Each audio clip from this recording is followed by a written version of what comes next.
Now amines, because they have NH bonds, not all of them but some of them, they can form hydrogen bonds, and that's why they're highly associated, and this results in a higher boiling point because of the stronger intermolecular forces of attraction between the particles. Now for amines with fewer than 5 carbons, they are generally soluble in water because of the hydrogen bond. Remember, the R groups are hydrophobic.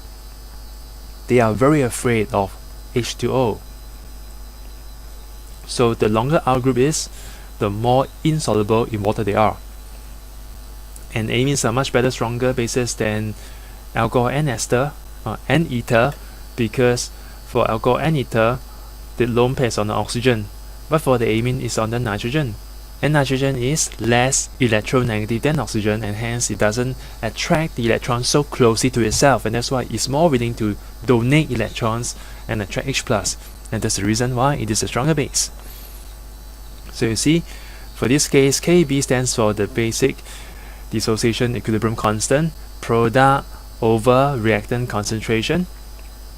I'm sure you have learned this in your physical chem, and with the P in front, you just need to negative log of the whole function of this. So it's just negative log of Kb.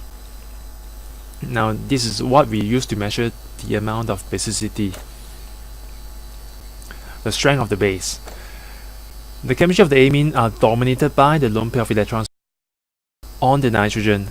So it's all about the nitrogen, right? This lone pair on the nitrogen makes it both basic and nucleophilic. So you see here, the nitrogen lone pair, use it to pick up the H+ of the acid, push electrons to the A, you get the conjugate base of the acid. So in this case, this is the conjugate acid of the amine.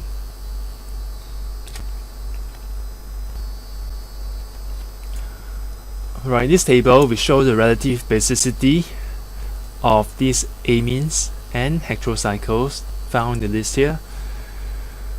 Now, for weaker bases, they will have a smaller pKa. Take note, this is the acid dissociation constant for the conjugate acid of the bases.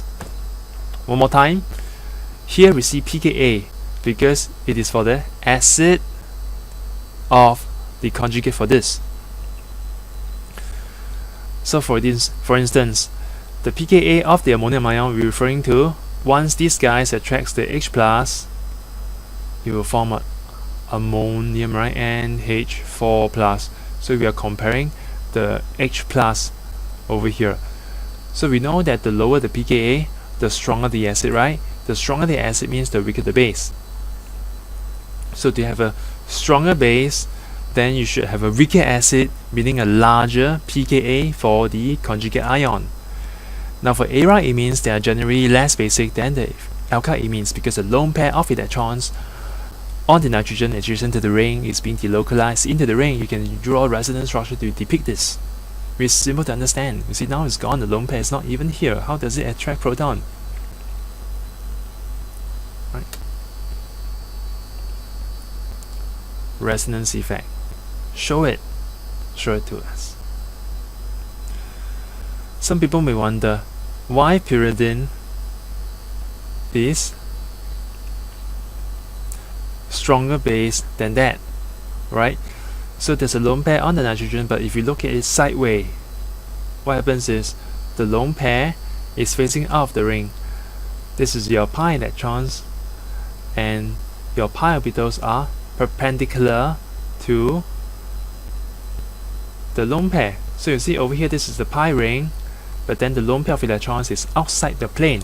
So it's not being delocalized, there's no overlapping, and that's why it's able to attract the H+. Unlike for the aniline here, when you draw this out,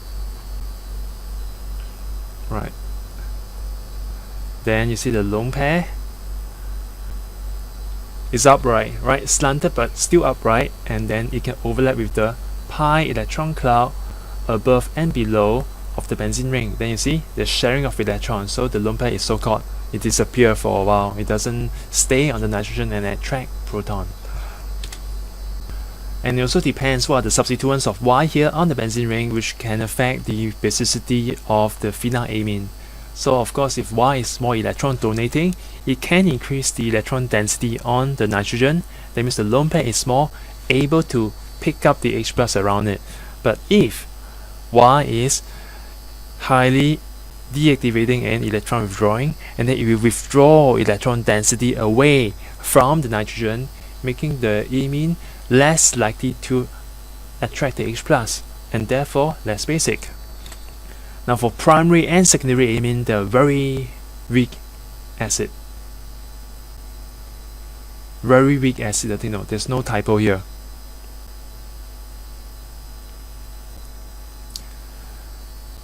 NH proton can be removed by a sufficiently strong base like diisopropylamine. Right, this is the base. This is a very strong base. Then you can pick up this H to reform your butane, giving rise to the conjugate. So we call this LDA. LDA is a reducing agent. Yes, LDA was covered. LDA was covered. Remember, what is it used for?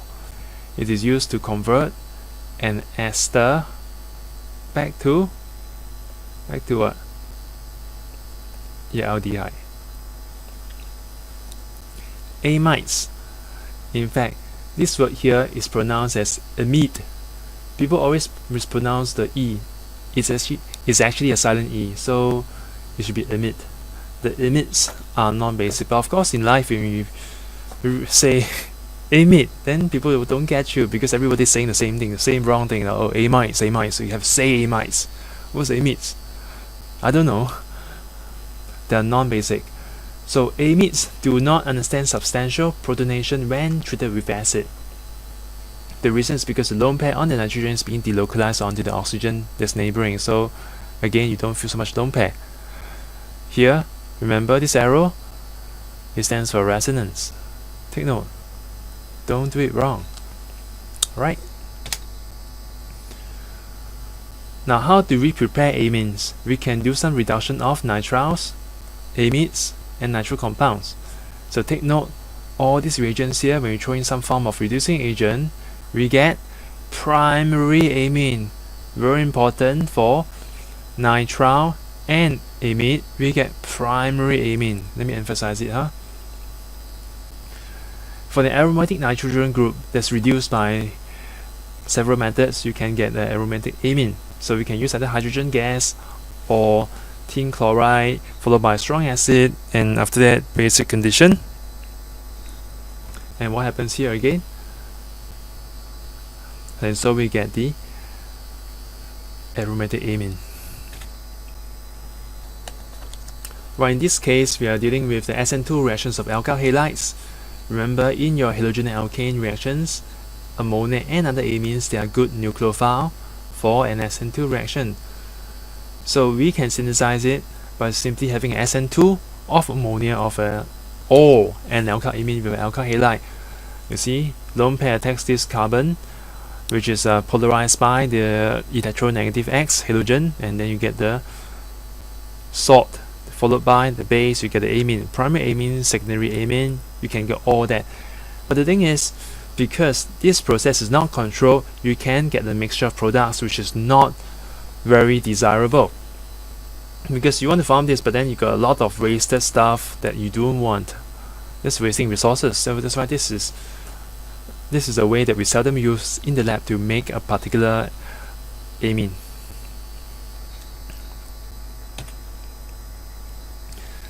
Next, we can also use the reductive amination of aldehyde and ketone, a very common step in the synthesis of pharmaceuticals.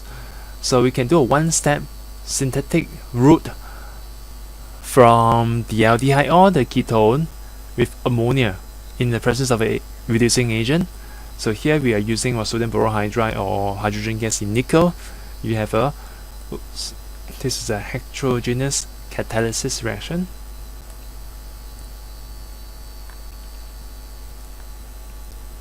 Heterogeneous catalysis. Here we're using sodium borohydride, a weaker reducing agent. one step from here, that way or this way. Okay, so you see, we call it converging series. So see here, for the same product, we can actually use two different methods to form it, right? Because all you need is a carbonyl compound and an amine. Now the mechanism for this reaction is the nucleophilic addition first of the amine onto the carbonyl compound, after which you have a dehydration elimination reaction to form an imine, and then after that you reduce the imine and you get the amine. Ta-da! Okay, so if you are using an ammonia on a ketone, you get a primary amine on a ketone, you get secondary amine, and secondary amine on a ketone, you get tertiary amine. So in the body, we know that reductive amination occurs in some of the biological pathways, such as the biosynthesis of amino acid, in particular protein. Glutamate 5-semialdehyde undergoes internal imine formation to give 1-pyrrolinium 5-carboxylate. These are the structures for the two I just read out. What happens is you have the removal of water here. Basically, right, you form this structure. There's a internal acid-base reaction. 1, 2, 3, H, then NH2 COH. Alright. Let me just draw it in the form of the non-zeta ionic form. So there's a lone pair of electrons on the nitrogen. It can go back and attack itself at the other end where you have a aldehyde, and then cyclize to form that intermediate first. After that, you use a reducing agent to pick up the H, and ta-da! Proline. Cheers.